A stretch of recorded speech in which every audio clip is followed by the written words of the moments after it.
Joining me now is Ray Cole, one of the directors of Virginia Transport. Ray, tell us, where did it all begin?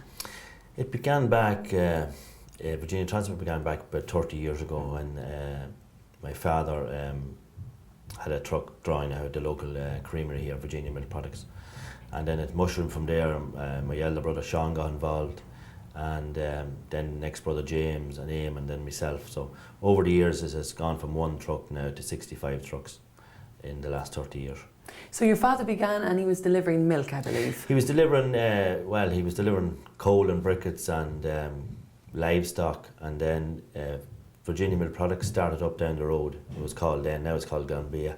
And when that started, he bought an Arctic to draw milk in there. And that's where it all really started from that. Now, as you said, it's a family-run business and there's a number of you involved in it. I mean, do you find that a family-run business, it kind of keeps you motivated, there's a personal touch to it?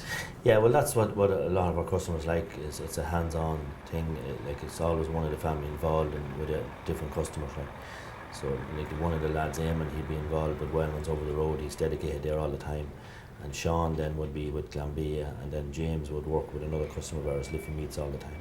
So it's a very hands-on business, and the customers we have, that's what they like and that's what they want. It's important to have all of the services and all of the utilities that you need close by, and you have a lot of them here. Yeah, well, we have our own 4-bay garage with 6 mechanics at all times, so we do all our own maintenance on the trucks. Out from any new trucks that be under warranty, we wouldn't do warranty work, but anything else for servicing and day-to-day, general maintenance on trucks, we do all our own maintenance on the trucks. Yeah. Have you still got a passion for the job? Oh yeah, well yeah, it's sort of a bug. It's you need it, and the busier you are, the more it is interesting for you. You know what I mean? And it's different challenges every day. You know what I mean? There's always someone rings up looking for something out of the ordinary done. You know. Something that you weren't maybe expecting a little. Something you weren't expecting, but you'd enjoy getting into it and getting it done and done right. You know. And is that how the business maybe has grown, as people have demanded different services or different goods transported? You've kind of accommodated, and maybe the business has grown that way. Yeah, we try and be a one-stop shop, from a box move to, we'll say, a big crane or something. Do you know what I mean? Out of the ordinary. So if anyone rings, we never say no. We always try and help them out and try and get the job done. You know. I know we spoke a little bit there about the kind of goods that you transport, but give us an idea of the range, if you could. Well, the range, if you go with refrigerated, you're talking about fresh meats and foods, and then you can farm it. And then if you go into the curtain setter and the things, we do glass, plastic components for cars, milk powder, and then when you go into the skelly trailers for the containerised transport, it's all containerised transport, like heading out like for Wellman's International's fibre, and milk powder again with Glanbia. So it covers a lot of range of goods, you know. Now I see a beautiful array of certificates here behind you on the wall. Can you give us a little flavour of what's there? Yeah, well the main one would be, we were ISO accredited, and we have been since 2008. And then we also have the life science for farmer, for carrying farmer. So that's pharmaceuticals? Pharmaceuticals, yeah. And most of our drivers are GDP trained, so they have to have a special license as well. What's that? It's a GDP license. It's a good practice distribution, it's called. And they go through a day's training just to know how to handle farmer and to make sure everything's been carried right, and there's no, what we'll say, cross-contamination or anything like that on the goods and all that sort of thing. And also our drivers are ADR trained as well, so they can carry hazardous goods as well. You need a special licence for that as well. You have a base here in Cavan, but you also have one in Dublin, I believe. Yes, you also have a base warehouse and yard in Ballycoolan in Blanchardstown as well. And we use that for refueling, again, washing, storage, parking overnight for drivers. It's also facilities there for drivers for toilets and eating and all that sort of thing. Was that an important step for the business? It's an important step, because it's important to look after your employees and not to have them parking inside the road, because for a time there in Ireland, it's only starting to come now. There's very few places you can park for trucks, but they're starting to put up truck stops and stuff. So, but we needed our own, so we got our own in there in Dublin as well, you know. So as we said, happy staff? Happy staff make good progress, yeah. Good. Thank you.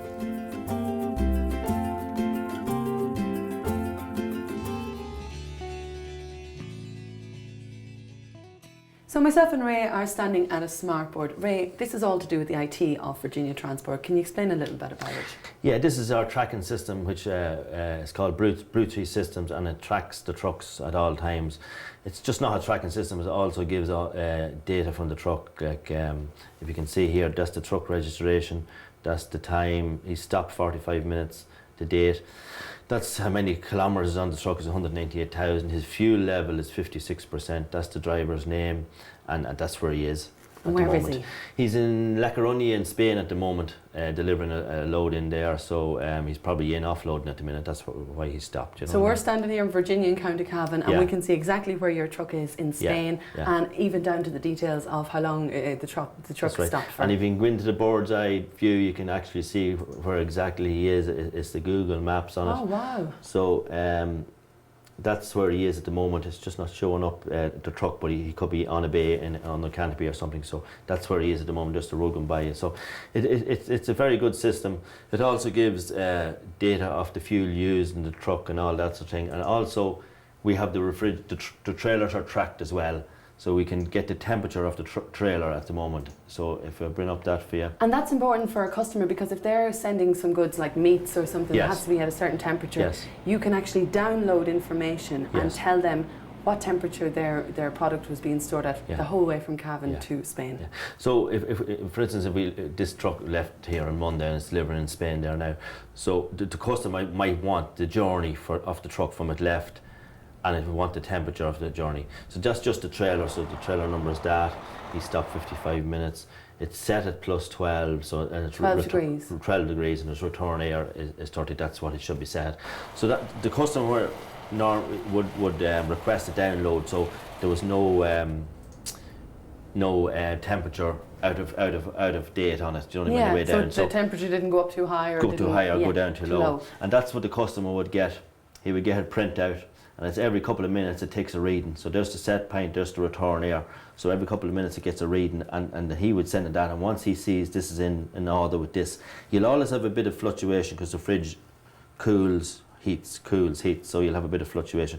But once it's in the range of 2-3 degrees, that's what the customer wants to see. And as you said, it's important for a customer, because if they are sending something that is dependent on temperature, they want to know that it's been delivered. And this is a fantastic way of being able to read that. So this is really important as well with green logistics. Yeah, well, it's able to monitor the driver's behaviour. It's able to see his fuel consumption, his over revving, his harsh braking, and all that. And that if he can get that in order, that helps the fuel consumption of the truck. It's less emissions being delivered out of the truck, so it's good for the environment at the end of the day as well. Now we also have another thing that we're going to look at here, which is, what is this? This is our planning tool. It's called Stratum. It's really from we take on a job from start to finish. This is what the lads would plan off and plan their trucks. So a customer could ring and say, I have a load to go from Cavan to Dublin. So what you do is you put in the customer name. This customer here is STI, and then you put in where it's been collected, where it's been delivered, and then you add your truck details, your driver and all that. And then when that job is completed, you go finish job, and that automatically goes off and be invoiced out to the customer. And that's that job finished. We were talking about the drivers, and you can even see down to how they brake and how they stop, how long they stop. Yes. And you have a driver league. Yeah, we have a driver league table, and that again comes off Brute3, and we can see who's doing the best fuel consumption. So every week, Brian in the IT will pull all the data off the trucks, and then I'll calculate who's done the best diesel for the week. And did they get stars?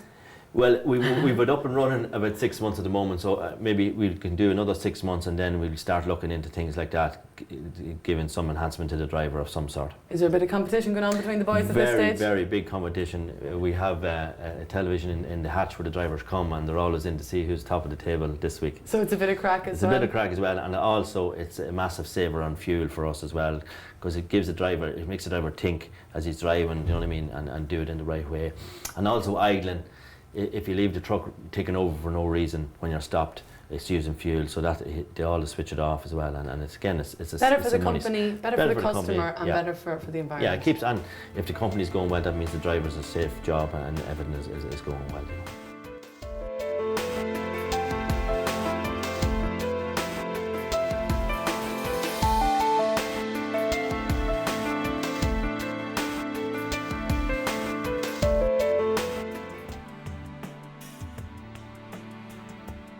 So we're standing here with one of Virginia Transport's trucks.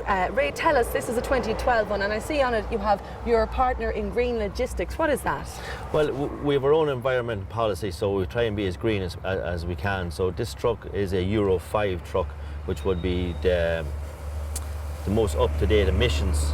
Lowest emissions trucks you can buy at the moment. There's a new Euro 6 coming in next year, but at the moment we try and upgrade and have as much Euro and good for the environment much as possible, you know. I suppose that your customers, it's nice to go green. Everybody's talking about going green these days. Yeah, well, your customers, you have to have an environment policy, and most of our customers will look for that before you do any business, because it's the way things are going. So we have to try and keep up with what the customer demands. And this truck leaves Virginia maybe on a Monday and could be in Spain. It could leave Virginia, probably leave Virginia tonight and go to France or Spain or somewhere like that. So it could be anywhere tomorrow, you know what I mean? So Ray, if we turn our attention to this truck here, this is a 1997 truck, one of the earlier trucks. This is something that you would have used back in 1997. Yeah, you try and keep on top of... Yeah, well, back in 1997, that truck would have been top of the range truck to buy, the same as this is now. So we like to keep some of the older trucks just to have them to look back and restore them and have them for different things, shows and stuff like that. Yeah, it's nice to keep It's nice to keep an old truck. Yeah. This truck here, you have on the back of it, you have some beautiful memorabilia. Tell us about this. Yeah, on the back of the cab, we got all the photographs over the years from the first truck my father bought through to the trucks we have there now, and we just put them on a sticker on the back of this truck just to commemorate 30 years in business. So it's just nice to look back at over the years all the different trucks. And see where the business has gone. See how the business has gone from one sort of truck on through to what's here now today. Now, as you said earlier, Ray, you have a lot of stuff on site. You know, you're Yes. quite self-sufficient here Yes. in your plant. Yeah. And behind us is a storage centre. Yeah, we have a 20,000 square foot warehouse just behind you there, so we store anything from milk powder to dog food to paper sacks to cardboard for all different companies in the local area. And that's important, I suppose, for the business It's too. important because it's another thing that, you know what I mean, to try and cover all different aspects of what a customer wants. Yeah. And Ray, if customers want to check you out, what's your email address or how can they contact you? The Virginia International Logistics website is probably the best place to go to find out more about the company, and also there's email addresses on that to contact the company. Great.